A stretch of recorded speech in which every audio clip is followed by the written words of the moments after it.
대상포진은 발진이 사라졌다고 끝나는 병이 아닙니다. 진짜 문제는 그 뒤에 남을 수 있는 만성 신경통입니다. 대상포진 백신은 이 마지막 단계로 넘어가지 않게 막기 위한 예방 전략입니다.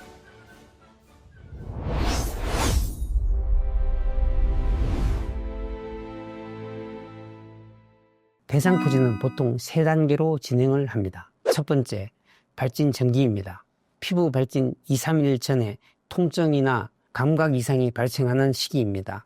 통증과 감각 이상이 한쪽으로만 때를 따라 발생하며 점차 심해집니다. 이때 가려움, 저림, 피곤, 근육통, 미열 등도 동반될 수 있습니다.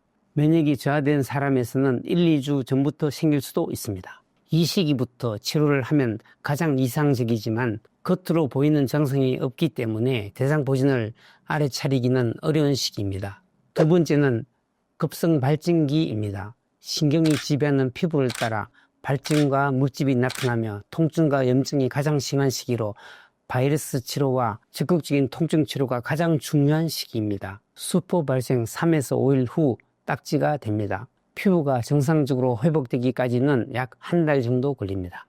세 번째는 만성기입니다. 피부 병변이 사라진 이후에도 통증이 1개월 이상 지속되는 경우, 이를 대상포진 후 신경통이라고 합니다. 이 통증은 일부 환자에서는 수개월에서 수년까지 이어질 수도 있습니다. 신경에 남은 상처가 보내는 신호로 급성기에 가능한 빨리 완벽한 통증 치료를 하는 것이 최고의 예방입니다. 대상포진 백신은 이미 생긴 발진을 치료하는 주사가 아닙니다. 목적은 대상포진의 발생 자체를 줄이고 특히 대상포진 후 신경통으로 진행되는 위험을 낮추는 것입니다. 즉, 백신은 증상을 없애는 치료가 아니라 질병의 흐름을 끊는 예방적 개념이라고 이해하는 것이 정확합니다. 대상포진 백신의 접종 기준은 단순히 나이만으로 결정되지 않습니다. 두 가지가 있는데, 첫 번째, 기존의 약독화한 생백신인 스카이조스트는 1회 주사로 51에서 70%의 예방 효과가 있습니다. 두 번째, 최근 수입된 유전자 제조업체인 사백신인 싱글릭스는 70에서 97%의 예방 효과가 있으나 단점으로 2에서 6개월 간격으로 위해 주사를 맞아야 하며 값이 비싸다는 점입니다. 50세 이상인 성인에서는 사백신인 싱글릭스 접종이 공고되는데 개인의 상황에 따라 가격이 싼 스카이조스트 접종도 가능합니다.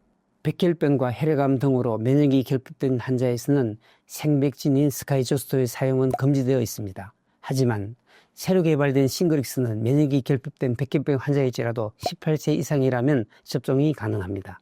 여기서 중요한 점은 접종 여부를 결정하는 기준은 연령보다 면역 상태와 위험도라는 것입니다. 과거에 대상포진 생백신, 즉 스카이조스트를 접종한 사람도 싱글릭스를 다시 접종할 수 있습니다. 일반적으로 스카이조스트 접종 2개월 후부터는 싱글릭스 접종이 가능합니다. 대상포진을 한번 알았다고 해서 다시는 걸리지 않는 것은 아닙니다. 시간이 지나면서 대상포진 재발 위험은 다시 증가할 수 있기 때문입니다.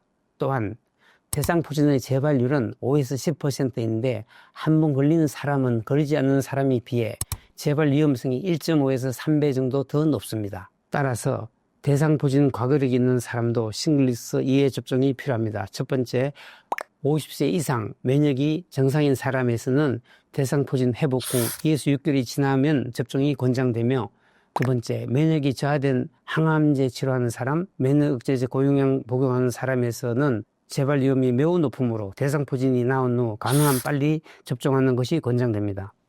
세 번째, 대상포진 후 신경통이 남아있는 경우 통증이 있어도 접종이 가능합니다. 정리하겠습니다. 대상포진 백신은 안 맞아도 되는 선택지가 아니라 대상포진이 만성신경통으로 이어질 가능성을 낮추기 위한 예방 전략입니다. 발진이 사라졌다고 끝난 것이 아니라는 점, 그리고 올바른 백신 접종을 통해 그 이후의 고통을 막을 방법이 있다는 점을 기억하셔야 합니다.